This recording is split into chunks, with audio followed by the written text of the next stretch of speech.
안녕하세요. 저는 서울에 살고 있는 30대 후반의 여성입니다. 사실 제가 이렇게 보내는 사연은 남들에게 들려줄 정도로 좋은 사연은 아닙니다. 결과만 놓고 보자면 저는 이혼을 선택하면서 가정을 등지게 된 것이 맞으니까요. 저는 시어머니 때문에 그냥 사랑하는 남편을 포기했습니다. 제가 보내는 이 글은 그저 하소연일 뿐입니다. 누군가에게 속 시원하게 제게 일어났던 일들을 이야기하고 싶어서 이렇게 사연을 보내게 되었거든요. 이렇게 사연을 보내는 게 처음이라 조금 실수가 있을 수도 있는데 너그러 양해 부탁드려요. 저와 남편은 둘 다 바쁜 직장인이었습니다. 회사에 찌들려서 살다가 서로 만나서 힐링을 하는 평범한 사이였어요. 남편과 저는 같은 업종에 종사하지만 회사는 달랐어요. 하지만 저희가 종사하는 업종은 매우 좁은 편이라서 한 달이 건너면 다 아는 사이였어요. 저희 회사가 남편네 회사와 협업을 하기도 하고 그런 식으로 가까이 지냈죠. 저와 남편은 그렇게 일을 하면서 자연스레 만나다가 연애를 하게 되었고 결혼을 했습니다. 정말 많은 축하를 받으면서 말이에요. 저희 부부는 결혼을 하고 난 뒤에도 흔하고 바쁜 맞벌이 부부로 살아가야만 했습니다. 하지만 저희 부부 사이에 한 가지 약속이 있었어요. 아침 식사 시간은 꼭 지키기로 말이에요. 저도 남편도 야근이 잦은 업종에서 일을 하고 있기 때문에 점심은 당연하고 저녁조차 함께 못하는 경우가 대다수였기 때문이죠. 그래서 평일에 아침 시간만큼은 서로 얼굴을 보면서 밥을 먹기로 약속을 했어요. 그때 아침 인사도 하고 이야기도 하고 그러자고요. 남편도 흔쾌히 약속을 지켜주었죠. 그래서 저희 부부에게 주말이란 정말 황금 같은 시간이었습니다. 서로 일에 치이지 않고 피곤에 쩔지 않은 상태로 찰싹 붙어서 신혼의 기운을 낼 수 있는 날이 딱 주말밖에 되지 않았거든요. 그래서 뭔가 저도 남편도 암묵적으로 서로 주말은 웬만하면 시간을 비워둔 것 같아요. 토요일은 근처로 나들이를 가거나 그런 식으로 말이에요. 함께 공연이나 영화를 보러 가거나 맛있는 것을 먹으러 가거나 그런 식으로 말이죠. 그런데 그렇게 잘 지내다가도 어느 순간부터 토요일에 남편이 아침 일찍 어딘가로 나가더라고요. 처음엔 아침 일찍 가서 한 오후 3시쯤에는 집으로 들어오니까 친구라도 만나고 왔구나 하며 대수롭지 않게 넘어갔습니다. 저도 남편이 없으면 늦잠을 자면서 피로회복을 했고요. 그런데 어느 순간 정신을 차려보니 원래 저희 부부는 토요일마다 암묵적으로 데이트를 나갔고 일요일은 서로 집에서 뒹굴뒹굴거리면서 여유롭게 보냈는데 토요일마다 저 혼자 뒹굴거리며 늦잠을 자기 일쑤였고 남편은 토요일만 되면 누군가와 약속이라도 한 것 마냥 집을 나섰습니다. 이런 남편이 수상하게 느껴지지 않았다면 거짓말이었겠지만 워낙 연애라던 시절부터 제 속을 단 한 번도 썩인 적이 없어서 믿었던 것 같아요. 그리고 제가 어디 갔다 왔냐고 물으면 약속이 있었다고 당당히 대답을 해서 따져 묻기에도 조금 애매했고요. 그렇게 몇 달을 보냈어요. 처음엔 저도 묵묵히 남편의 행동을 지켜봤는데 정말 몇 달이나 지나도록 제게 누군지도 말하기 힘든 사람과 한 약속을 꼬박꼬박 챙겨서 나가는 모습이 퍽 얄밉고 어이가 없더라고요. 그래서 그런지 남편의 변화가 신경이 쓰일 만큼 점점 뚜렷해졌습니다. 처음엔 툭 까놓고 이야기를 하자고 해도 거부하더라고요. 그래서 저는 남편 뒤를 쫓기로 결정했습니다. 그렇게 남편을 쫓아갔죠. 그런데 토요일마다 가는 곳이 제 눈에 익숙한 듯 생각이 듦과 동시에 아는 곳이었습니다. 바로 저희 시댁이 거주하고 있는 동네였죠. 맞아요. 남편은 매주 토요일마다 시댁에 혼자 오는 거였습니다. 처음엔 나를 잘못 잡은 줄 알았는데도 다음 주에도 그 다음 주에도 또 그 다음 주에도 남편의 토요일 행선지는 다름 아닌 시댁이었습니다. 사실 저희 어머니께서 아들에 대한 사랑과 애정이 남다르십니다. 며느리 입장에선 골치가 아플 정도로 말이에요. 저는 시댁에 초인종을 눌러 들어갔고 그곳에서 토끼눈이 된 채로 절 빤히 바라보는 남편과 눈을 맞출 수 있었습니다. 어떻게 왔냐는 질문밖에 하지 못하더라고요. 그날을 기점으로 남편은 토요일 날 아침 더는 나가지 않았습니다. 다만 한 가지 변한 사실은 시어머니께서 직접 저희 신혼집에 방문하신다는 점이었죠. 미리 연락도 하지 않으시고 말이에요. 오실 때도 반찬거리를 만들어 온다든지 과일을 사온다든지 그런 식으로 양손에 뭐든 하나 들고 시아버지와 함께 신혼집에 오셨습니다. 시아버지는 전형적인 경상도 남자셔서 무뚝뚝하시거든요. 시어머니에게 끌려오는 기운이 휘몰아쳤죠. 처음엔 하나 있는 외아들이라 애틋하시구나 하면서 넘어갔습니다. 대수롭지 않게 생각했던 것 같아요. 그런데 점점 도를 지나치기 시작하시더군요. 점차 토요일마다 오시던 시어머니는 하룻밤을 자고 가시기 시작하시더니 결국 저희 신혼집의 가장 작은 방 한 칸을 차지하시기도 하셨습니다. 토요일에 시아버지랑 항상 같이 오셔놓고 시아버지만 집으로 돌려보내시고 본인은 머무르시는 거죠. 처음엔 하루, 그 다음엔 이틀, 그러면서 일주일 가까이 머무르신 적도 있었어요.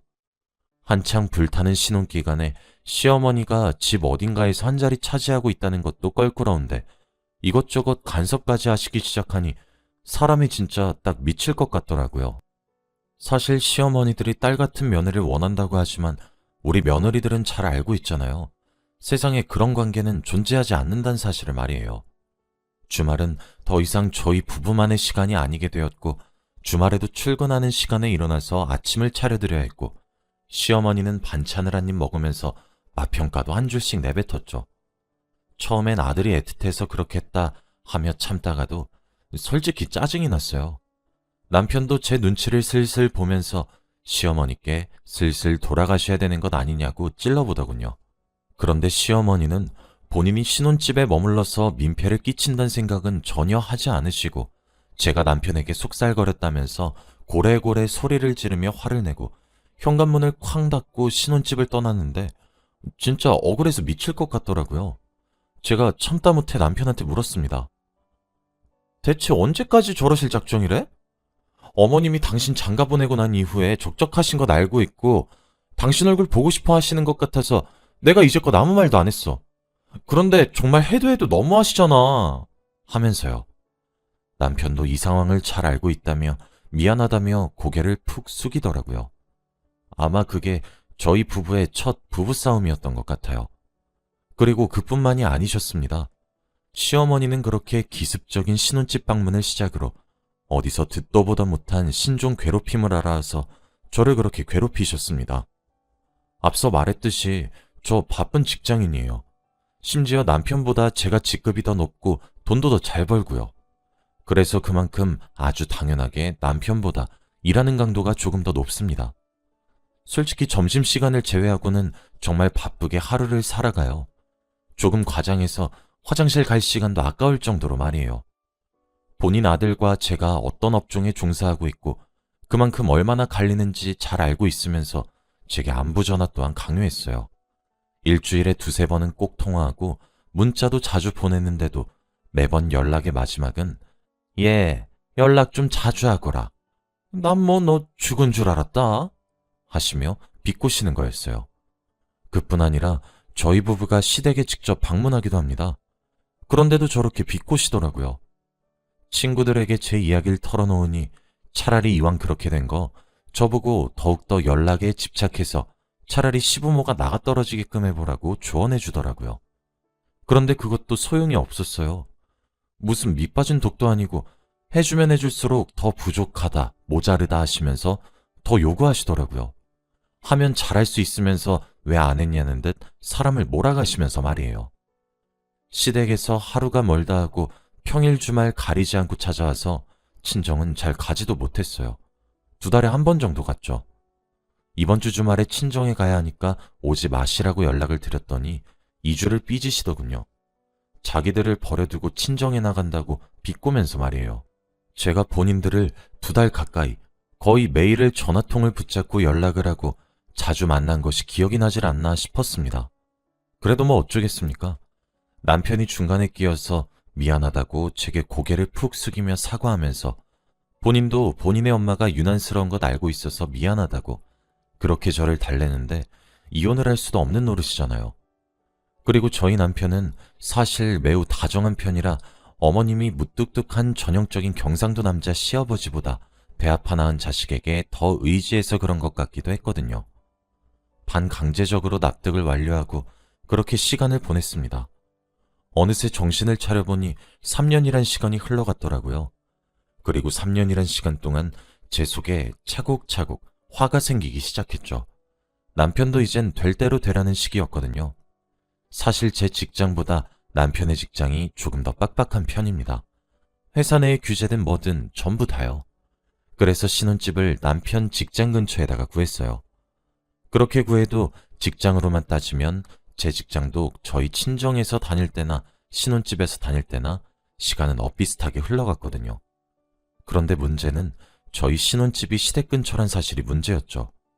가까워서 그런지 미친 듯이 찾아오고 이제 나의 비밀번호도 알고 계신지 사람이 있든 없든 혼자 들어와서 잘 쉬다가 집에 가시기도 하더라고요. 시어머니가요. 마치 우리 집이 별장인 것 마냥 말이에요. 근데 사람은 또 적응의 동물이라고 그 생활에 익숙해지게 되더라고요. 그러던 어느 날 저와 남편에게 새로운 생명이 찾아왔습니다. 하늘을 봐야 별을 딴다고 시어머니 눈을 피해 남편과 시간을 보내는 것도 진짜 힘들었는데 그 기적의 확률을 뚫고 축복이 저희 부부를 찾아왔더라고요. 남편도 막상 제가 아이를 가지니까 조금 변하기 시작했고 말이에요. 그런데 시어머니는 더 심해졌음 심해졌지 절대 덜하지는 않으시더군요. 정말 저는 여전히 아직도 심지어 지금까지도 이해가 전혀 되질 않는 부분인데 시어머니는 제가 임신을 했다는 사실을 알게 되자마자 시집살이를 시키기 시작했습니다. 그 이전까지 아예 시키지 않았던 것은 아니었지만 그래도 본격적으로 육체노동까지는 시키지 않으셨어요. 제가 일을 하고 있기도 하고 남편이 막아주기도 했거든요. 그런데 정말 인터넷에서 볼 법한 시집살이를 짬뽕해서 제게 시키기 시작하더라고요. 뭐 밥을 갖다 줘도 저는 차갑다 못해 굳어서 딱딱해진 밥을 주고 남편에게 갓 지은 따뜻한 밥을 주고 그런 식의 소소한 시집살이부터 시작해서 굵직굵직하게는 제게 제기 그릇을 모조리 닦아놓으라고 명령을 하신다던가 그런 식이었습니다.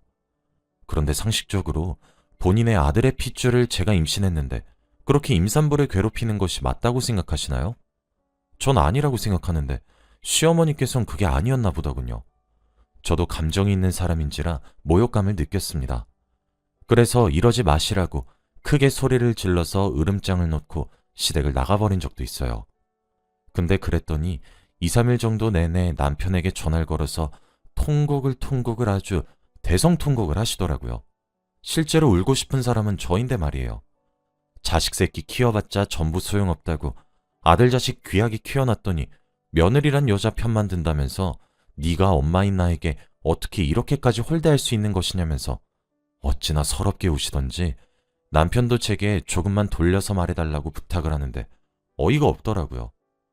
저는 그렇게 속에 화가 차곡차곡 쌓여갔습니다. 솔직히 태교를 위해서 그런 부정적인 감정을 쏟아내고 싶진 않았거든요. 하지만 오히려 속에 그렇게 꾹꾹 담아두는 것이 화근이 되었던 것인지 그간의 시간 동안 받았던 스트레스가 화근이 되었던 것인지 유산을 하게 되었습니다. 병원에서는 제가 심적으로 스트레스가 무척 많은 상태여서 그런 것 같다고 하시더라고요. 그때 제 머릿속에 스쳐 지나가는 스트레스 유발자는 시어머니 뿐이셨습니다. 솔직히 이혼을 해야 되겠다는 생각을 아이를 유산하고 난 뒤에 생각한 것 같아요. 그렇게 병원에 입원을 해서 누우면서 저는 나름 생각 정리를 시작했죠.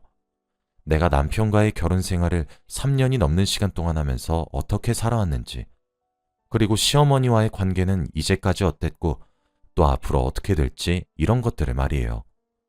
그런데 그때 어디서 문자 수신음이 들리더라고요. 소리를 따라 눈짓을 해보니 남편의 휴대폰이었습니다. 저는 아무런 생각도 하지 않고 문자 왔네? 무슨 문자지? 했고 남편의 휴대폰을 열어봤습니다. 그런데 그곳에 시어머니와 남편이 나눈 대화 내용이 고스란히 바로 뜨더라고요. 그리고 그 내용은 더 어이가 없었습니다. 엄마, 이제 그만 좀 하세요. 집사람 유산까지 했어요. 엄마, 나는 장모님이 연락을 하라고 쪼우지도 저한테 정말 잡다한 부탁조차 하지 않으세요. 엄마도 많이 했잖아요. 나 진짜 집사람 저렇게 누워있는 거 보면서 많은 생각 들었어요. 그러니까 그만 좀 해요. 너희 아빠도 나도 모든 걸 내려놨다 이미. 너희 둘이 지지든 볶든 알아서 잘 살았으면 좋겠구나. 2번 다시 간섭하지 않으마. 내가 언제 직설적으로 며느리한테 한 소리 했던 것 같니? 다 내 딸 같은 며느리였기 때문에 피가 되고 살이 되는 얘기를 해주었던 것 뿐이란다. 뭐 이런 내용들이었어요.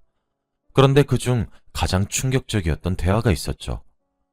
나는 네 아내 별로 마음에 들지 않는데 제대로 식사도 하지 않고 먹는 족족 깨어내서 아이를 그렇게 굶기기만 하니까 애가 그렇게 가버리는 거다.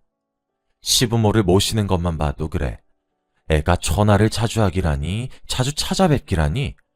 하늘 같은 시부모에게도 그렇게 하는데 자기 뱃속에 있는 아이한텐 퍽도 잘하겠다. 어디서 그렇게 모자란 애를 며느리라고 들여서는? 에휴, 라고 하면서 말이에요. 제가 기가 막혀서 그 문자를 보고 제 휴대폰을 꺼내서 비교를 해봤습니다. 그런데 3년째 되던 해에 들어서면서부터 시어머니와 한 달에 25일 이상 전화를 주고받았고 메신저나 문자는 매일같이 주고받았더군요. 대체 제가 뭘 잘못 모시고 있던 거고 제대로 안 보시고 되바라졌다는 듯 이야기를 하시는 건지 병실에 천장만 보고 누워있는 제가 그렇게 처량하고 불쌍할 수 없더라고요. 나름 회사에서 인정받으면서 살았고 저도 저희 부모님의 자랑이자 자부심이었는데 대체 내가 뭐가 못나서 이딴 취급을 받으면서 결혼 생활을 이어나가야 하는지도 모르겠고 그리고 중간에 끼인 남편은 왜 더욱더 제대로 된 대처를 하지 않는 건지 사람이 가장이 되었으면 중심을 딱 잡아야지 이리 치이고 저리 휘둘리는데 그 꼬라지를 보면서 내가 뭘 믿고 결혼했나 싶더라고요. 마침 병실 문이 열리며 남편이 들어왔고 저는 남편 얼굴을 향해 냅다 휴대폰을 던지면서 엉엉 울면서 소리쳤어요. 이혼해달라고 말이에요. 진짜 다 죽여버리고 싶다고 소리를 지르면서 말이에요. 남편은 제가 던진 휴대폰을 주어 화면을 확인하더니 사색이 되더군요. 그렇게 저는 남편에게 이혼을 요구했습니다. 이사를 하지도 않겠다, 이혼도 하지 않겠다. 그치만 너무 미안하다고 말을 하고 있는 남편을 보고 있으니 정말 한 톨의 전까지도 호도독 떨어지더라고요. 결국 저는 아이를 잃고 나서야 이혼에 대한 확신이 섰고 남편의 줏대없는 태도와 시어머니의 비정상적인 언행들을 근거로 삼아서 이혼 소송을 하였습니다. 좀 더 노력하겠다는 남편에게 저는 3년 동안 두고 보면서 참았다고 하니 입을 꾹 닫으면서 미안하다고 하더군요. 결국 소송이 진행되기 시작하자 남편은 협의 이혼으로 방향을 돌리자고 했어요. 그래도 양심이 있었던 모양인지 재산을 제 명의로 돌려주겠다고 하더라고요. 미안해 여보. 나도 우리 어머니가 유별난 거 매우 잘 알고 있어. 그래서 더욱 미안해. 하지만 여보, 어머니에게 아들이 나 하나이듯 내게도 어머니가 나 하나여서 나는 당신이 원하는 대로 천륜을 끊지도 못할 거고 어머니가 난리를 치면 말릴 수는 있겠지만 당신이 원하는 대로 뒤엎진 못할 거야. 그러니까 당신이 원하는 대로 이혼을 할게. 대신 내가 몸만 나갈게. 그게 내가 당신한테 할 수 있는 유일한 속죄 같아. 라고 하면서 집과 차를 제 명의로 돌려주고는 깔끔하게 이혼을 했습니다. 지금도 가끔은 생각이 나긴 합니다. 저도 남편도 서로를 정말 끔찍히 사랑했거든요. 그래서 좋았던 그 시절이 떠오르기도 하고 그렇지만 다시 만날 생각은 추호도 없습니다. 그렇게 제 결혼 생활은 막을 내리게 되었죠. 사실 현명한 결정 같긴 하지만 그래도 미련이 많이 남긴 합니다. 시어머니는 나중에 모두 제 명의로 돌렸던 사실을 알고 또 집이 떠나가라 난리를 치셨다고 하더라고요. 이런 생각을 하면 안 된다는 사실을 잘 알지만 참 얼른 화병이라도 나셨으면 좋겠어요. 여기까지가 제 이야기였습니다. 긴 이야기를 들어주셔서 감사합니다.